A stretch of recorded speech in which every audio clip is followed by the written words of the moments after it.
Chaves, como estaria bem gostoso de se ver. Chaves, Chaves, Chaves, todos atentos olhando pra TV. Aí vem o Chaves, Chaves, Chaves, como estaria bem gostoso de se ver. Chaves, Chaves, Chaves, todos atentos olhando pra TV. Salve, salve, alegria, alegria, tudo bem com você? E olha quem está conosco no nosso encontro de hoje, a turma do Chaves. Então eles estarão presentes para ajudar você a entender um pouco mais sobre distúrbios e dificuldades das aprendizagens. Então vamos lá. Dificuldades e distúrbios de aprendizagem.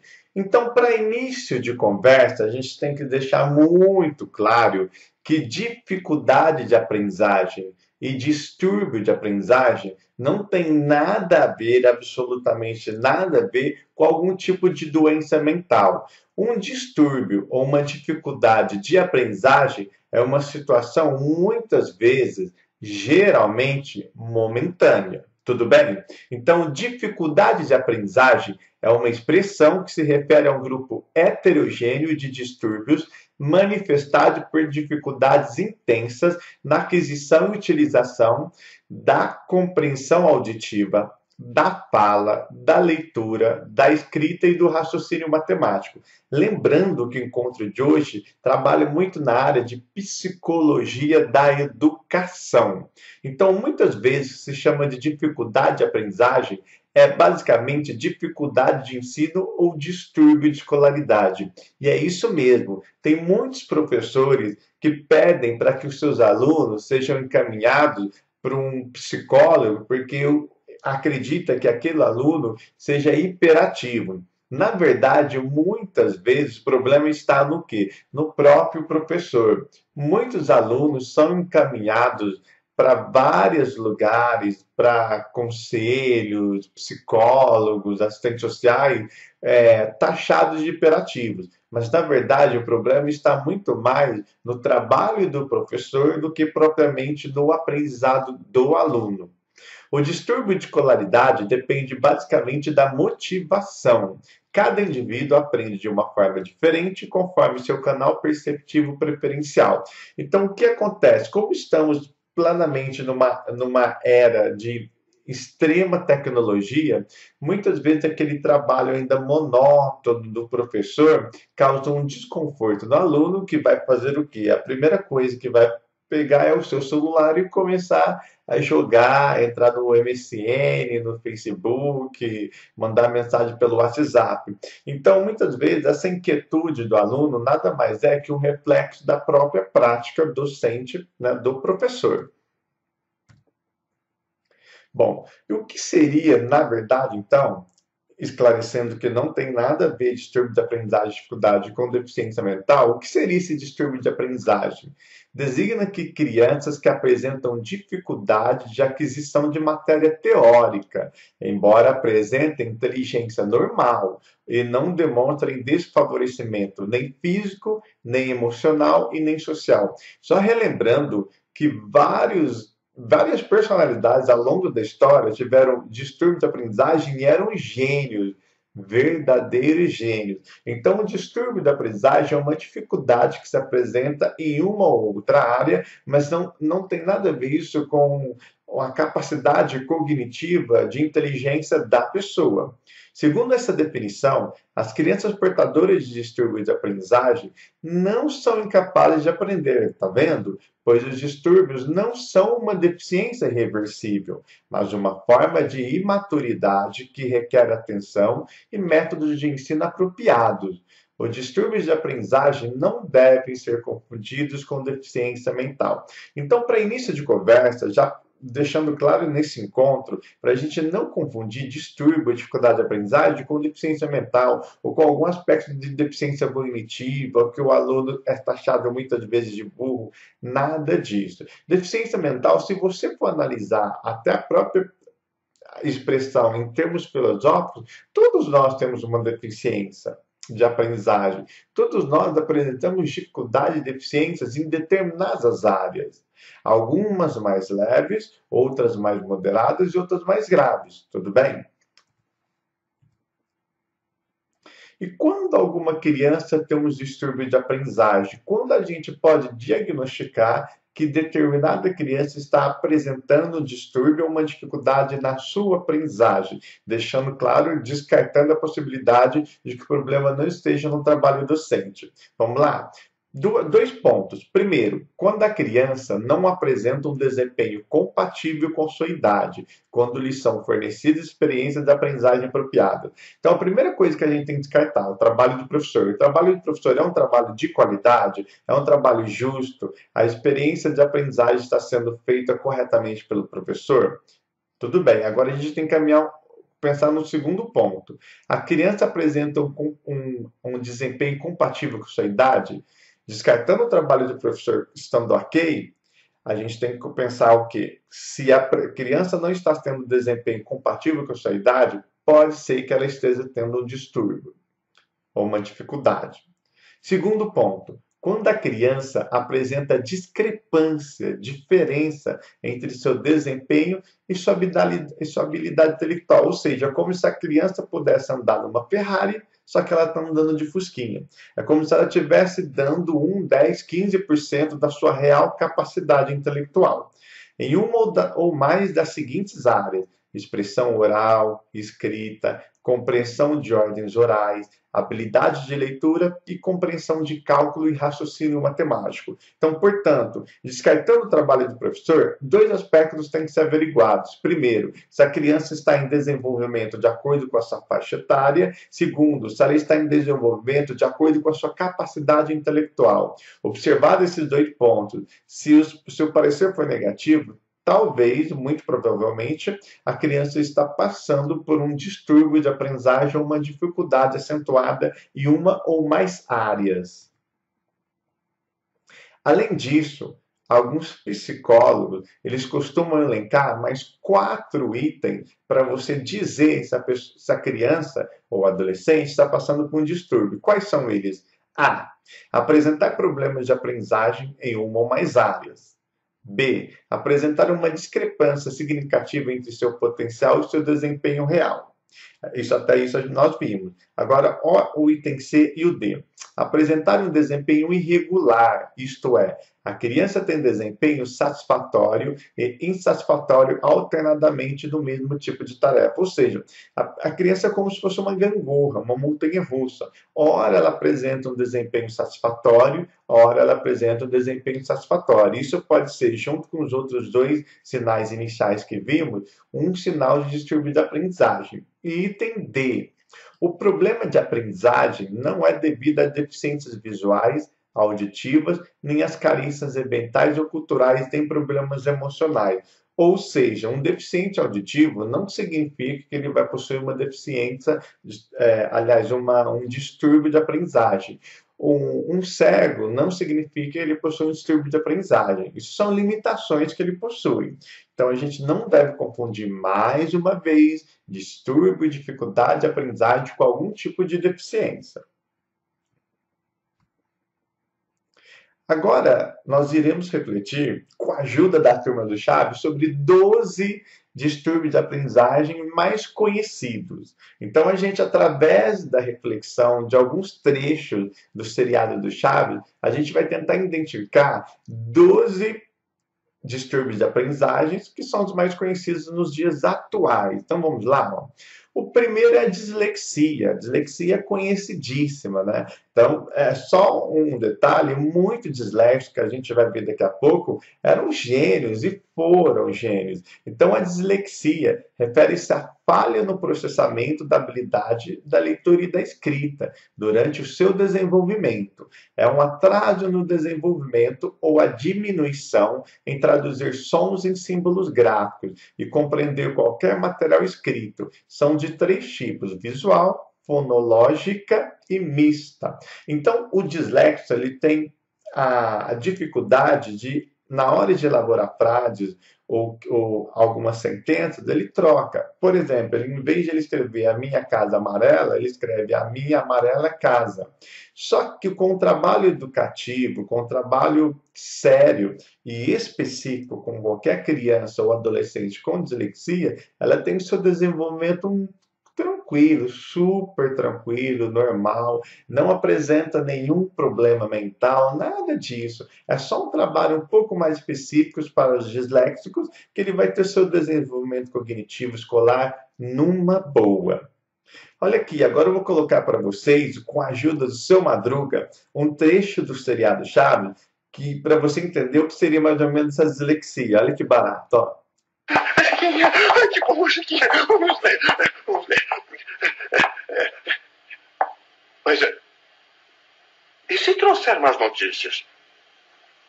Faz tempo que não escreve? Chaves, leia você, sim. Eu só espero que não traga mais notícias. Presente para o dente. Presente para o dente. Presidente Prudente. É que minha filha está estudando numa fazenda das tias que fica em Presidente Prudente. Vai, lê. Papa querido. Olha só. Não. Papai querido. Bom. Vai, lê. Deu para entender? Então, sim, esse é um exemplo clássico e é interessante a gente for professor Chaves. Ele possui quase todos esses distúrbios. Inclusive, alguns distúrbios são provocados por pessoas que sofreram um AVC, o acidente vascular cerebral. E o Chaves possui distúrbio também. Então, o bicho é nóia, né? Então, se a gente for ver toda a turma do Chaves, todos eles possuem vários distúrbios, né? Mesmo sem terem nenhum problema neurológico, eles possuem vários distúrbios. Então, esse é um exemplo, por exemplo, de quem tem dislexia. Eles costumam fazer essa troca, mas nada de muito grave, é só um trabalho mais específico, como eu disse, que ele tem seu desenvolvimento escolar tranquilo e normal, tudo bem? Aqui, algumas personalidades portadoras de dislexia. Pablo Picasso, George Washington, a cantora Joss Stone, o Albert Einstein, Leonardo da Vinci. Olha o nível das pessoas que eram disléxicas. Então, quer dizer, a dislexia é só uma dificuldade, um distúrbio de aprendizagem, mas nada que atrapalhe o crescimento pessoal, profissional de qualquer portador de dislexia, tá?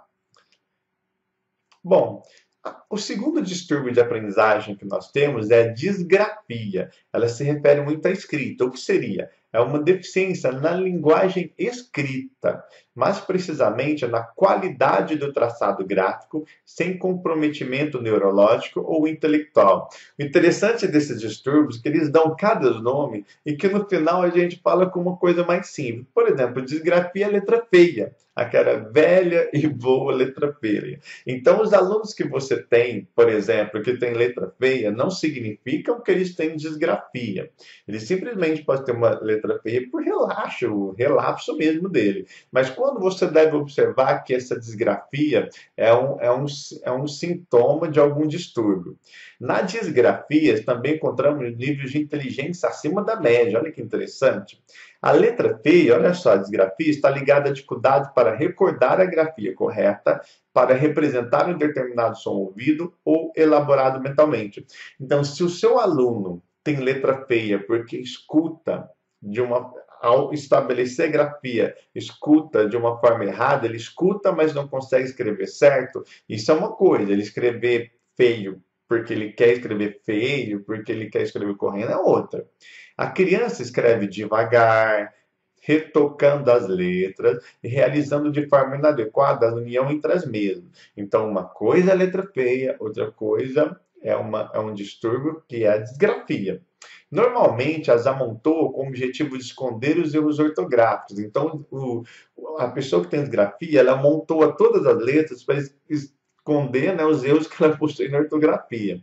Assim como a dislexia, a disgrafia também está relacionada à má organização de espaço temporal, fazendo com que uma organização de caderno, por exemplo, seja inexistente. Os espaços inadequados entre as palavras, margens inexistentes, letras deformadas, escrita ascendente ou descendente. Então, para você que é professor, cabe o discernimento. Uma coisa é o aluno ter letra feia, outra coisa é o aluno possuir um distúrbio da disgrafia. Isso vai com o amadurecimento, com o discernimento do professor. Tudo bem? O terceiro distúrbio da aprendizagem é a descalculia. A descalculia nada mais é com a dificuldade de fazer cálculos matemáticos. A descalculia é a dificuldade ou incapacidade de realizar atividades aritméticas básicas, tais como a quantificação, a numeração, o cálculo. Vale lembrar que alguns indivíduos têm menos aptidão para a matemática. Então, o lance desse distúrbio é muito o discernimento do professor, porque uma coisa é o aluno apresentar dificuldade em matemática, outra coisa é ele apresentar descalculia. E nem por isso pode ser diagnosticado como se tivesse descalculia. A descalculia está quase sempre associada a quadro de dislexia e de TDAH, que é o transtorno de déficit de atenção e hiperatividade, que a gente vai ver daqui a pouco, tá? Olha alguns exemplos clássicos de quem possui descalculia. Eles não conseguem visualizar conjunto de objetos dentro de um conjunto maior. Eles não conseguem entender a conservação da quantidade. Eles não compreendem que 1 quilo é igual a 4 pacotes de 250 gramas. Sequenciar números, o que vem antes do 11 e depois do 15, o antecessor, os sucessores têm extrema dificuldade em realizar essas ações.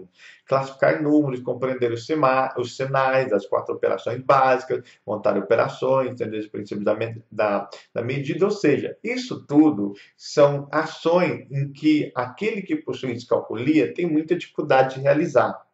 Tudo bem? A gente vai ver um trecho agora com a ajuda de quem? Com a ajuda do professor Girafales, para a gente entender um pouco o que seria a descalculia.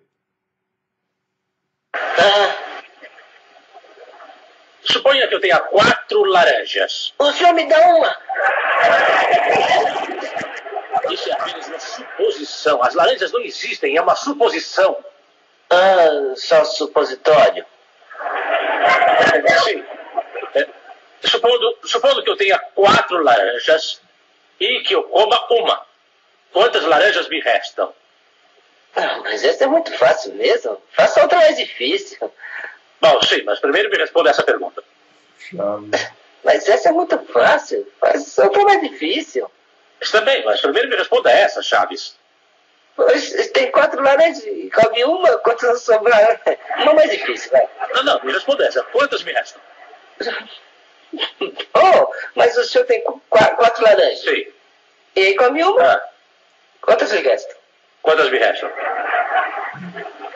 E o senhor tem 4. Eu tenho 4. E aí come uma? Tem 4. 4 come uma. Bom, eu sabia isso, era com maçãs. Você está vendo a dificuldade daquele que possui descalculia? Então, ele não conseguia resolver uma simples operação, tá? Então, esse é um sintoma clássico de quem possui descalculia. Tudo bem? Então, vamos para o próximo. TDAH, essa é a mais falada, a mais visada por quase todos os educadores, que é o transtorno de déficit de atenção e hiperatividade. Na verdade, o transtorno de déficit de atenção nem sempre vem acompanhado da hiperatividade, tudo bem? É uma das nosologias criadas pela neuropsiquiatria para tratar a questão acerca do comportamento agitado e desatento da criança. A TDAH ela precisa ser repensada e refletida com muito cuidado, com muito discernimento. Para quê? Principalmente pelo professor, primeiro ele tem que avaliar o seu próprio trabalho, para depois tentar entender se a pessoa possui algum transtorno, né, de déficit de atenção e hiperatividade. Uma das manifestações que podem desencadear tal diagnóstico é a agitação, a impulsividade e a desatenção, encontradas com tanta frequência nos tempos atuais. As crianças hoje em dia apresentam comportamentos excessivamente agitados, incontroláveis e dispersos, principalmente no desempenho escolar. Então, se o professor fizer reflexão de que seu trabalho está ok, ele pode começar a perceber, a ter o discernimento se ele possui algum aluno com transtorno de déficit de atenção e hiperatividade. Agora a gente vai ver um outro trecho para a gente entender um pouquinho seria esse TDAH. Com a ajuda de quem? Vamos lá?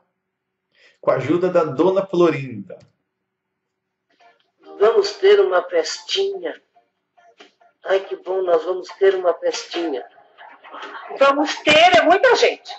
Muita gente? Então vai ter muita comida. Muita comida. Você vai ter uma surpresa. Uma comida de surpresa? Que bom. Uma comida de surpresa. Chiquinha!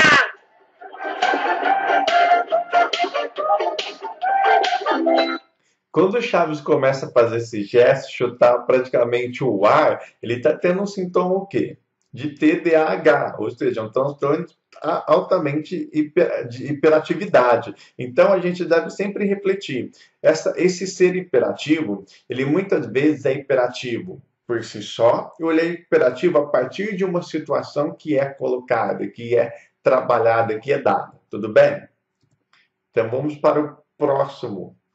Disortografia é a dificuldade de aprender e desenvolver as habilidades da linguagem escrita, ou seja, a alteração na planificação da linguagem escrita, causando transtorno na aprendizagem da ortografia, gramática e redação. A pessoa que sofre de disortografia tende a escrever textos curtos e ter dificuldade no da coordenação e subordinação das orações, dificuldade em perceber os sinais de pontuação, falta de vontade para escrever. Quais são os sinais de quem possui disortografia? Traçado incorreto da letra, lentidão, alteração no espaço, sujeira, falta de clareza na escrita, inteligibilidade, dores nas mãos, nos braços, porque eles escrevem muito forte. Uns exemplos clássicos de quem possui disortografia. Ele substitui a palavra todos por totos, chuva forte por chuva forte, acréscimo de letras ou sílabas, estranho por estranho, separação, está embaixo da cama, por está embaixo da cama. Tá vendo o jeito que ele escreve? Caiu uma chuva por caiu uma chuva. Junção, a lua está entre as nuvens, por a lua está entre as nuvens. Alex, eu entendi. A disortografia, então, é esse sintoma. Mas como eu consigo diferenciar a disortografia da dislexia? A diferença entre as duas é uma linha muito tênue. Precisa de uma formação um pouco maior do educador para ele conseguir discernir o que é disortografia e dislexia. Tudo bem? Só que a dislexia, ela se remete muito à troca de expressões. Já a disortografia é como se fosse que eles comessem letras e acrescentassem outras palavras, eles acrescentam sílabas e letras, eles omitem. Então, é uma diferença não tão grande, mas singela. São diferentes, dislexia e disortografia. E o nosso sexto distúrbio é a disartria. A disartria é definida como a dificuldade de utilizar os músculos da fala, ou então a fraqueza destes. Embora a disartria pareça ser um problema de linguagem, é realmente um problema motor. Isso é um problema bem motor em relação à dificuldade da fala. Quais são os sinais de quem possui disartria? Fala arrastada, ritmo lento da fala, incapacidade de falar mais alto do que um sussurro, discurso muito rápido, difícil de entender, voz rouca, voz analasada, ritmo irregular ao normal de fala, voz com volume irregular, fala monótona. Então, a disartria é mais ou menos um problema muito muscular, tá? E também um problema motor. Na verdade, é um problema motor através dos músculos da fala, tá? Então, não é um problema de linguagem. A gente vai ver agora mais um trecho do Chaves para a gente entender um pouquinho melhor o que seria essa disartria. E quem vai nos ajudar? O Kiko. O Kiko e sua bola. E além disso, se ficar chutando... Ai, cale-se!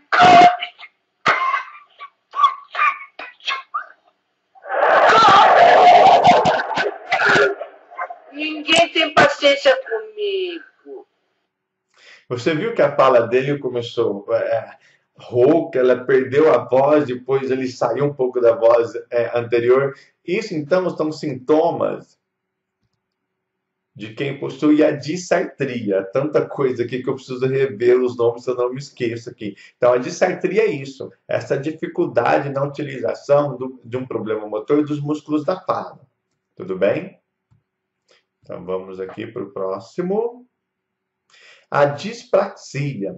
A dispraxia, popularmente conhecida como síndrome do desastrado, a dispraxia é uma disfunção motora neurológica que impede o cérebro de desempenhar os movimentos corretamente. Então, quem possui esse distúrbio, ele tem dificuldade de coisas simples, por exemplo, amarrar um tênis, calçar uma chuteira, por exemplo. Existem habilidades motoras grossas que ele tem dificuldade de realizar. Por exemplo, movimentos que envolvem os músculos que permitem andar, pular, correr, pular em uma perna só. Existem habilidades motoras finas que eles também possuem dificuldade. Por exemplo, pintar, montar um quebra-cabeça, amarrar um sapato, ou pentear o cabelo. Então, a dispraxia, na verdade, é essa síndrome do desastrado. Tudo bem? Ela tem esse nome, mas embora não signifique assim que esse distúrbio ele seja nas pessoas que são destabanadas, desastradas. Não, esse nome síndrome desastrado é só para a gente entender melhor. Eu vou colocar mais um trecho aqui do Chaves para a gente compreender um pouco mais sobre a dispraxia. E quem vai nos ajudar, na verdade, é o Ionho, mas como eu não arranjei a imagem do Ionho, vai o pai senhor Barriga. Agora eu vou ensinar a vocês um verdadeiro exercício de calistenia para que vocês o aprendam e saibam como fazer calistenia. Bem, o primeiro exercício é assim. 1, 2, 3, 4. 1, 2, 3, 4. Viram, Sim. Agora vocês. Prontos? Sim. 1, 2, 3, 4. 1, 2, 3, 4.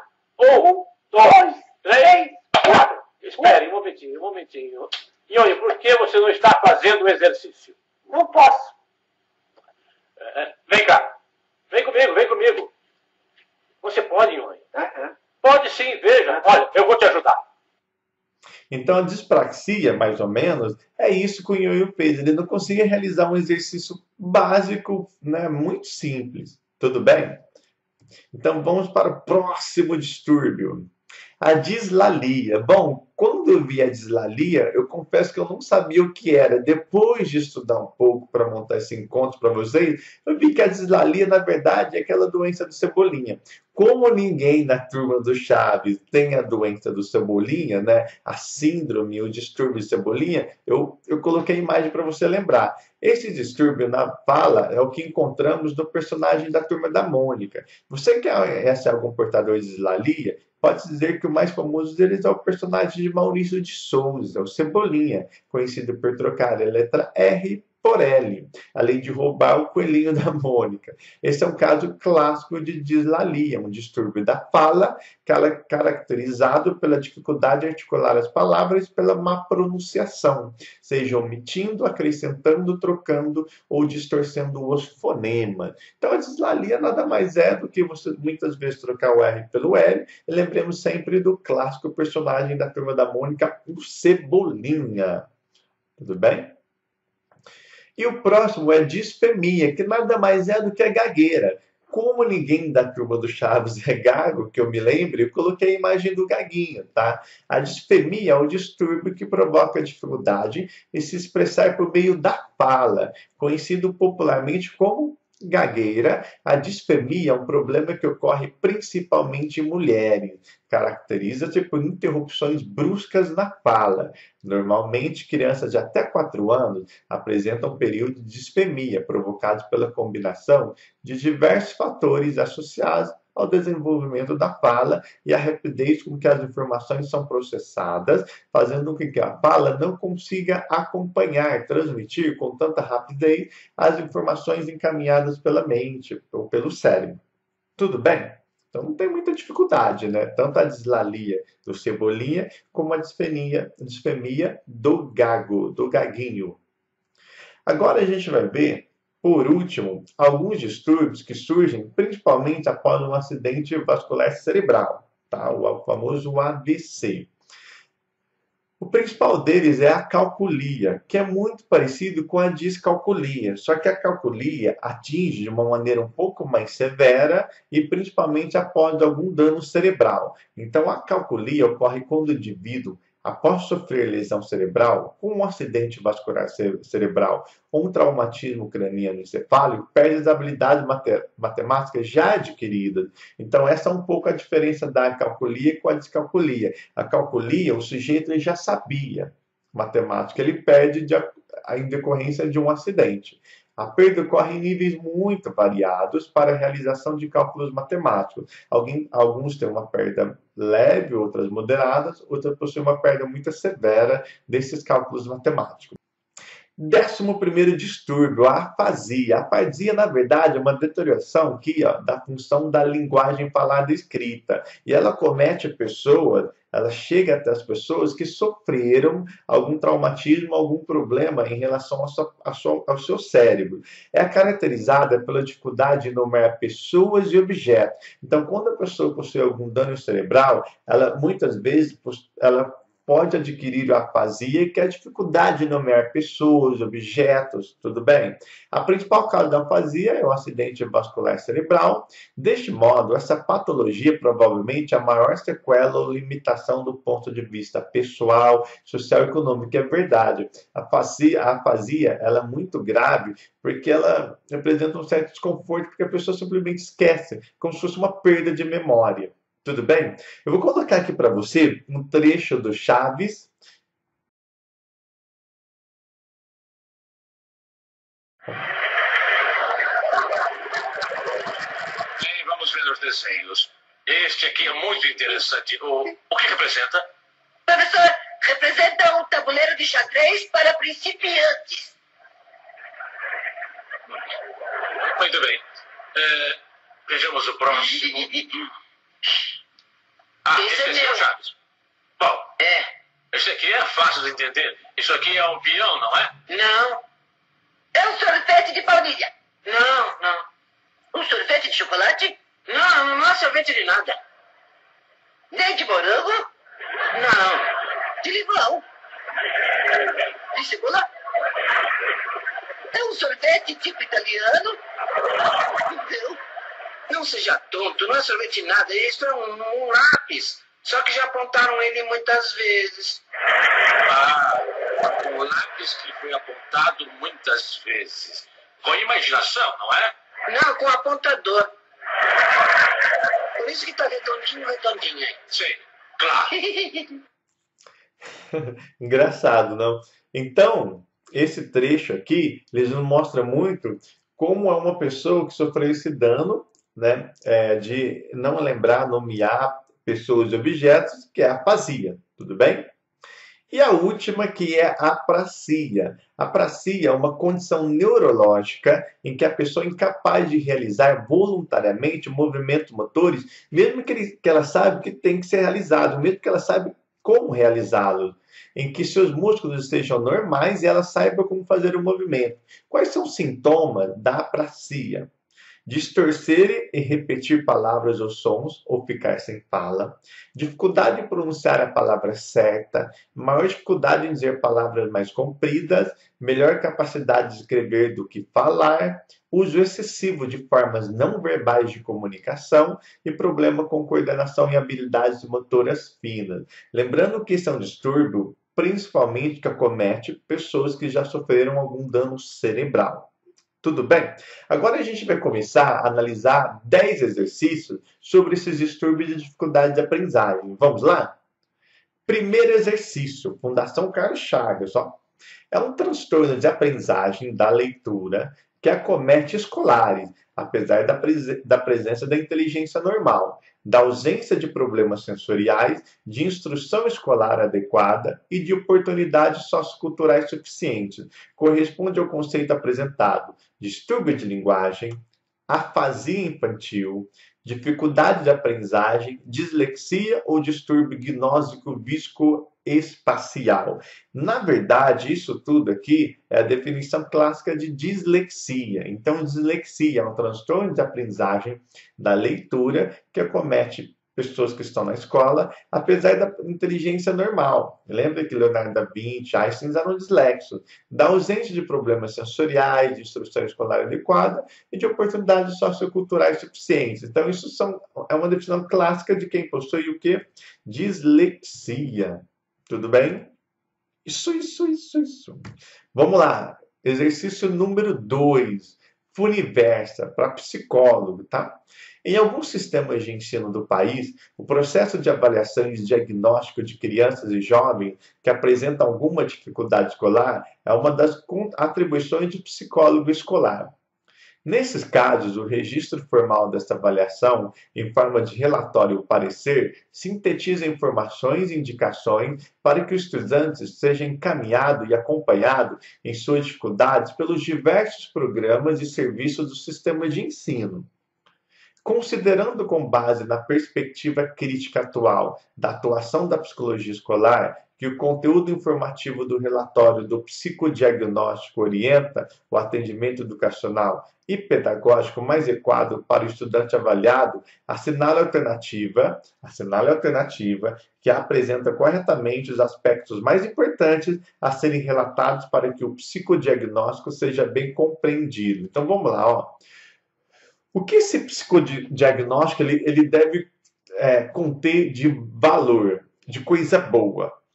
Detalhamento da anamnese com foco em doenças pregressas, perdas, tombos, traumas e antecedentes familiares que irão comprovar a origem das causas das dificuldades atualmente apresentadas. Então, você acha que isso é uma alternativa que representa corretamente os aspectos mais importantes desse diagnóstico do psicólogo? Detalhar tudo isso, você acha que o diagnóstico do psicólogo é isso? Vamos ler o item B. Caracterização dos avanços e do sucesso no processo de desenvolvimento e de aprendizagem do estudante, indicando as potencialidades a serem desenvolvidas na sua aprendizagem formal. A alternativa correta é saber. Por quê? Porque o relatório de um psicólogo no universo escolar ele tem que se remeter às dificuldades da aprendizagem. O foco é na aprendizagem. O item B é o que ele diz novamente, caracterização dos avanços de sucesso no processo de desenvolvimento da aprendizagem, tá? Do estudante, indicando as potencialidades a serem desenvolvidas na sua aprendizagem formal. Então, o psicólogo ele vai ali estabelecer como critério de avaliação o quê? Quais são as potencialidades que aquele estudante deve desenvolver de acordo com o seu trabalho, tá? O item C, minuciosa, ou seja, detalhada descrição dos resultados nos testes de avaliação psicomotora e psiquiátrica realizados, evidenciando as limitações do estudante como causa principal das falhas da aprendizagem. Não, o item C é absurdo, tá? Item D, histórico das disfunções e dos distúrbios psicológicos ocorridos durante a vida escolar pregressa do estudante, para orientar a aplicação de programas compensatórios de habilidades funcionais e psicoterapia escolar mais adequada. Não. Você percebe que há sempre aí na alternativa C, D e na A uma questão de você correr atrás. É como se a criança apresentasse uma dificuldade, você teria que injetar nela programas, ações e que visam suprir essa dificuldade da criança. Não é. Você tem que muito mais mudar o foco. Em vez de detalhar as dificuldades, mostrar os avanços. Quais são as áreas em que a criança pode avançar. Deu para entender? Item E. Evidência da deficiência neurológica comprovada nos testes. Olha só, o item E fala do aspecto negativo. O D também. Aqui, o C também, e o E também, o A também. O A, o C, o D, o E, só falam aspectos negativos desse relatório dado pelo psicólogo escolar. Já o item B, não. Você vê que o item B, ele enfatiza algo positivo, ou seja, as potencialidades a serem desenvolvidas. Aqui, se você tivesse muita dificuldade nessa questão, você poderia utilizar a técnica da ovelha negra, que é o quê? Quando você tem no exercício questões alternativas, em que uma difere muito das outras, e geralmente aquela é correta. Você pode ver que o item B, a alternativa B, é a única que apresenta uma forma mais positiva de ver a questão desse relatório do psicólogo, ou seja, enfocar as potencialidades do sujeito, da criança e do adolescente. Então, a alternativa correta, ajuda aí, Chaves, alternativa B. Terceiro exercício, da Getúlio Vargas. Quanto aos transtornos de aprendizagem, assinale a alternativa correta. os transtornos de aprendizagem dizem respeito apenas à leitura. Não, existem transtornos da fala, da escrita. B. Havendo transtorno de aprendizagem, o nível de realização da criança deve estar substancialmente abaixo do esperado para um aluno com a mesma idade, nível mental e escolarização.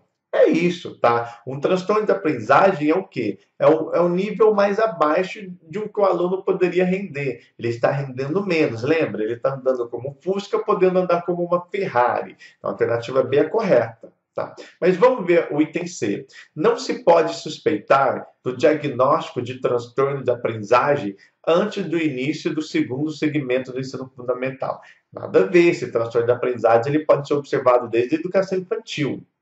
D. O transtorno de aprendizagem se inicia especificamente na adolescência, considerando que na clínica psicopedagógica vem aumentando, não. Ele inicia o transtorno de aprendizagem especificamente na adolescência. Pode se iniciar desde a educação infantil, tá? Nos casos de transtornos médicos asseveros, a escola deve providenciar a avaliação idêntica dos demais alunos. Claro que não, priorizando a avaliação por escrito e conteúdo. Imagina. Tá? Então, a alternativa correta mesmo, a alternativa B. Quarto exercício, da Getúlio Vargas novamente. As opções a seguir apresentam aspectos da dificuldade de aprendizagem, exceção de uma. Assinala. Então, ele quer que você assinale a opção que não apresenta uma dificuldade de aprendizagem. A. Um atraso, desordem ou imaturidade em um ou mais processos de linguagem falada, leitura, ortografia, caligrafia e aritmética. Correto? Tá, isso é uma dificuldade, representa a dificuldade de aprendizagem. Item B. Ele quer uma que não apresenta. Os principais exemplos de dificuldades específicas de aprendizagem são a dislexia, a disgrafia, a disortografia, a discalculia e o TDAH.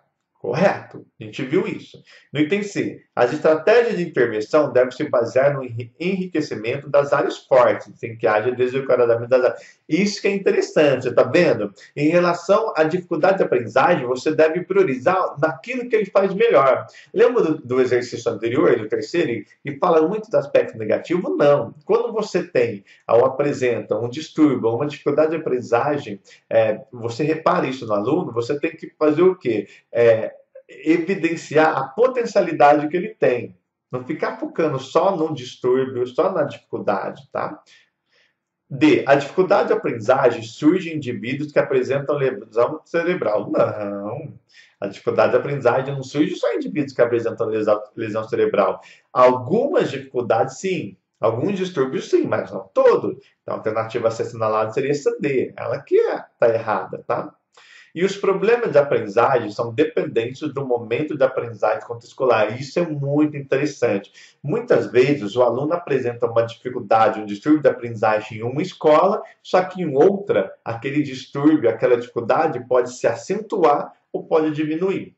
Tudo bem? Então a alternativa que deveria ser assinalada é a alternativa D. Quinto exercício. Observe atentamente a tira abaixo. A tira expressa que determinadas crianças desenvolvem problemas de aprendizagem. Para auxiliar uma criança com dificuldade para aprender a ler e escrever, a psicopedagogia orienta que, em um primeiro momento, deverão ser obtidas informações sobre o quê? Vamos analisar um pouco essa tirinha? Ó. Na Mafalda. O solo é composto por diversos elementos, areia, tá? Então o menininho aqui está lendo tudo, aí vem a menininha, tronco do modo geral tal. Aí vem a Mafalda ler e vem esse angustiado, como se não estivesse entendendo porcaria nenhuma, tá? Então vamos voltar aqui, ó. A tira expressa que determinadas crianças desenvolvem problemas de aprendizagem, tá? Para auxiliar uma criança com dificuldades para aprender a ler e escrever, a psicopedagogia orienta que, em primeiro momento, deveriam ser obtidas informações sobre o quê? A etapa do desenvolvimento cognitivo e o conhecimento adquirido pela criança até o momento. Tá bárbaro, alternativa A, isso mesmo. Vamos ler a B. A metodologia é um material didático pedagógico utilizado no processo de alfabetização. Você acha que isso é um momento inicial para se constatar alguma dificuldade de aprendizagem? Você olhar material? Os aspectos emocionais da criança e sua família. As relações socioafetivas estabelecidas pela criança na escola. Não. O primeiro momento é o quê? Qual é etapa de desenvolvimento cognitivo que a criança está? E qual é o conhecimento que a criança adquiriu até o momento? Isso é a primeira questão basilar para uma intervenção psicopedagógica. Você entender qual é o momento cognitivo que a criança se encontra e o que ela aprendeu e o que ela sabe até agora. Tudo bem? Então, a alternativa correta seria a alternativa A. Sexto exercício da Cisgransil. 3 professores conversam sobre as dificuldades de aprendizagem e seus alunos afirmam. Eu peguei esse exercício porque ele representa muito o nosso cotidiano nas escolas. Presta atenção. Professor X, os alunos têm dificuldade porque não se esforçam o suficiente para aprender, mas há também aqueles com déficit de aprendizagem. Já o professor Y diz, o problema é que o contexto social e a cultura de referência dos alunos não têm sido considerados pela escola. Já o professor Z fala, acho que o problema está nas famílias. Eles não têm hábitos de leitura, nem o nível cultural que ajuda os alunos nas tarefas escolares. A partir das falas dos professores X, Y e Z, analise as alternativas abaixo. Então vamos lá. Item 1. O professor X entende fracasso escolar como um problema individual, baseado nas teorias cognitivas. Vamos ler o que o professor X diz? Os alunos têm dificuldade porque não se esforçam o suficiente. Então, ele está atribuindo o fracasso escolar ao problema individual mesmo do professor. Então, o item 1 está certo. O item 2. O professor X e Z explicam, respectivamente, a dificuldade de aprendizagem como um problema do aluno. O X a gente já viu que é isso mesmo, porque ele não se esforça. E o Z das famílias. Então, o que o professor Z diz. Acho que o problema está nas famílias. Eles não têm hábitos de leitura, nem o nível cultural que ajuda os alunos nas tarefas escolares. Então, o item 2 está certo também. Vamos para o 3. O professor Y entende as dificuldades da aprendizagem na perspectiva da pedagogia e das diferenças culturais. Vamos ler o que o professor Y diz? O problema é o contexto social e a cultura da referência. Então, está certo também o item 3. Ao item 4. Os 3 professores explicam o fracasso escolar pelas teorias do patrimônio genético e das desigualdades sociais. Não, né? Ou seja, eles explicam as teorias, o fracasso escolar pela herança genética dos alunos, pelas desigualdades sociais. Não, o professor Y, o X, por exemplo, ele explica pelo esforço de cada um, de cada aluno, tá? Então, os itens corretos são os itens 1, 2 e 3. Isso dá a alternativa D de dado. Itens 1, 2 e 3. Sétimo exercício. Leandro, de 11 anos de idade, cursa o 5º ano do ensino fundamental, mas desde os 8 anos de idade apresenta dificuldades significativas no desenvolvimento da habilidade de leitura. A mãe relatou que Leandro apresenta dificuldades na fala e na linguagem, desde que tinha 3 anos de idade, que sempre foi um menino ansioso, com dificuldades em acatar regras e limites, que fez uso de fralda até os 6 anos de idade e que apresenta episódios atuais esporádicos de enurese noturna. Tá? Então, vamos lá. Considerando a situação hipotética apresentada acima, assinale a alternativa correta. A. Trata de um caso de transtorno específico de leitura, tendo em vista que a capacidade de compreensão de leitura e a leitura oral encontram-se comprometidas. Nestes casos, ainda podem ocorrer dificuldades de soletração. Mesmo com pequenos progressos na leitura, Leandro poderá apresentar as dificuldades descritas até a adolescência. E é isso mesmo, tá? O que a gente não pode muito com esse distúrbio de dificuldade de aprendizagem é buscar pelo em ovo, achar que um pequeno problema é fazer tempestade no copo d'água. Essa é a verdade. Então, na verdade, no caso específico do Leandro, o que ele apresenta é um transtorno específico da leitura que está comprometendo as outras áreas. Olha o item B. Leandro apresenta um transtorno misto de habilidades escolares, tendo em vista a presença das dificuldades do campo emocional e de leitura. Tá? Não é isso, não. Ele o Leandro apresenta o quê? Uma dificuldade na parte escrita mesmo. Tá? Trata-se de um caso de transtorno específico de leitura, tá? Sendo que a dificuldade no campo da leitura são secundárias a transtornos emocionais. Não, nada a ver, elas não são secundárias a transtornos emocionais. Tudo bem? D. O caso de Leandro atende aos critérios de dislexia, com características claras de alexia. Não, o que o Leandro apresenta é simplesmente um transtorno específico de leitura, tá bom? E o quadro clínico de Leandro é típico de transtorno não especificado de desenvolvimento das habilidades escolares, especialmente pela incapacidade de aprendizagem e aquisição de conhecimento. Ele não possui essa incapacidade de aprendizagem e aquisição de conhecimento. Aliás, ninguém com transtorno, com dificuldade de aprendizagem possui uma incapacidade, ele é incapaz de aprender. Imagina, tá? Então, a alternativa correta seria a alternativa A. Oitavo exercício muito simples, mas vamos lá, ó. De acordo com distúrbios da linguagem, assinale a alternativa incorreta. A dislalia é uma dificuldade da memória? Lembra que a dislalia é o transtorno do Cebolinha, é um transtorno de fala, não de memória. Então, esse distúrbio da dislalia é um distúrbio da fala, não da memória. Ele quer incorreta, de cara de alternativa A. Mas vamos ler o restante. A dispemia é a dificuldade da fluência da fala, está correto. A dislexia, quase todos nós sabemos que é uma dificuldade na aquisição da leitura. E a disgrafia, lembra? Digrafia, a dificuldade na aquisição da escrita. Então, o oitavo exercício é um exercício simples, e a alternativa incorreta é a alternativa A, que é a dislalia, o distúrbio do Cebolinha, a dificuldade na linguagem, não na memória. Nono exercício. As definições do público-alvo para a educação especial devem ser contextualizadas e não se esgotam na mera categorização e especificações atribuídas a um quadro de deficiência, transtornos, distúrbios e aptidões. No entanto, a Política Nacional de Educação Especial, na perspectiva da educação inclusiva, descreve seu público-alvo. Considerando o exposto, marque com verdadeiras informações verdadeiras e com as falsas. Vamos lá.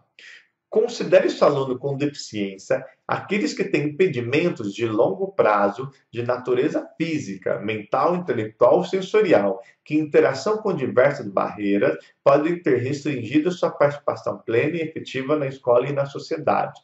Correto, tá? Esse é um aluno com deficiência. O item 2 aqui. Os alunos com transtornos globais de desenvolvimento são aqueles que apresentam alterações qualitativas das interações sociais recíprocas e na comunicação. Um repertório de interesses e atividades restrito, estereotipado e repetitivo. Inclui-se nesse grupo alunos com autismo, síndromes do espectro do autismo e psicose infantil. A psicose infantil ficou meio estranha nessa alternativa aqui, mas tudo bem, tá? Então, esses são os transtornos mais clássicos globais de desenvolvimento, tá? Tudo bem? Então, a alternativa aqui está corretíssima, não gera nenhuma dúvida. Item 3. Dentre os transtornos funcionais específicos estão a dislexia, a disortografia, a digrafia, a descalculia, transtorno de atenção e hiperatividade, entre outros. Então, isso são os transtornos funcionais específicos da linguagem, da escrita, tudo bem? Então, correto. Último item aqui. Alunos com altas habilidades de superdotação demonstram potencial elevado em qualquer uma das seguintes áreas, isoladas ou combinadas: intelectual, acadêmica, liderança, psicomotricidade e arte. Também apresentam elevada criatividade, grande envolvimento na aprendizagem e realização de tarefas em áreas de seu interesse. Correto também. Então, sequência correta, de cima para baixo, esse tipo de exercício é muito raro, dá tudo falso, tudo verdadeiro. Mas aqui são todas afirmações verdadeiras, tá? Não tem nenhuma alternativa falsa, não. E 10º e último exercício do nosso encontro de hoje, vamos lá. Leia os trechos ou textos a seguir. Claudinei, 10 anos, cursando pela segunda vez a 3ª série. O que ele escreve? O cachorro. Era uma vez um menino chamado Marco e queria um cachorro no aniversário dele era em junho. E chegou esse dia e o correto, os amiguinhos dele lá no aniversário dele. O menino pensa no cachorrinho, então o pai deu o presente dele e ele abriu, era tão grande que era uma bola e bicicleta, ele ficou triste. Já o Marco Aurélio, 9 anos, 3ª série, escreve Naves na Estrela. Várias naves estão lutando em uma guerra em uma galáxia distante. Em nenhum outro planeta Skaô, Luke estava em uma base protetora, Luke Skywalker, e se preparando para lutar. Enquanto isso, na guerra, então Luke foi à guerra e Luke falou: estão se aproximando, chegou o robô Shan Shan Shan Pop Pop. Falou Luke: socorro, vão me mandar, vão me matar, e salvaram Luke e recuarão. Então, esses foram dois trechos de dois alunos, um de 10 anos e um de 9. Um na segunda série, aliás, um pela segunda vez na terceira série e outro na terceira. Então, vamos lá, ó. A análise dos textos produzidos pelos dois meninos possibilita verificar que eles, item A, apresentam graves déficits de atenção e concentração, escrevem corretamente algumas palavras, logo em seguida escrevem de maneira errada, e a mesma palavra e erram palavras familiares e fáceis por distração. Aulas de reforço de língua portuguesa são remontadas. Então, essa alternativa A traz alguns problemas. Primeiro, apresentar graves déficits de atenção. Isso não é grave, tá? E segundo aqui, cadê? E erram palavras familiares e fazem por distração, tá? Então, eles erram por distração? Não, né? Alternativa B. Apresentam dificuldades de escrita que são relativamente comuns, isso mesmo, nas áreas iniciais. Mas o texto que produzem tem estrutura, sequência e coerência. É verdade, é uma história. Você entendeu, não é mesmo? O que revela conhecimento sobre a língua escrita. Pode propor a eles um trabalho psicopedagógico. É isso mesmo, tá? Praticamente a dificuldade deles não é algo assombroso, e o mais importante é que o texto tem coerência, tá? É só um trabalho psicopedagógico para deixar esses alunos tinando, tá? A alternativa B é a alternativa correta. Mas vamos ler o item C. Parece apresentar um grave de dislexia e de ortografia? Não. Devendo ser encaminhados ao neurologista. Nossa Senhora, é um absurdo. Após tratamento adequado, psicopedagogo. Nossa, você vai só porque o moleque escreveu, você vai encaminhar ao neurologista, psicopedagogo, chama o SAMU 92. Não, calma. Item D. Apresentam dificuldades ortográficas muito frequentes, observadas por crianças de baixo nível socioeconômico e cultural. Indique um trabalho psicopedagógico para ajudar a família. Nossa, você dizer que eles são assim, pelo baixo nível socioeconômico e cultural, é um absurdo, né? A alternativa D aqui. Então, ficamos com a alternativa correta, que é a alternativa B. Tudo bem? Então, esse foi o nosso encontro de hoje. Espero que vocês tenham gostado. Qualquer dúvida, sugestão, deixe nos comentários, que a gente vai fazendo um bate-bola, trocando ideias sobre esses distúrbios e dificuldades de aprendizagem. Tudo bem? Então, fiquem com Deus e até o nosso próximo encontro.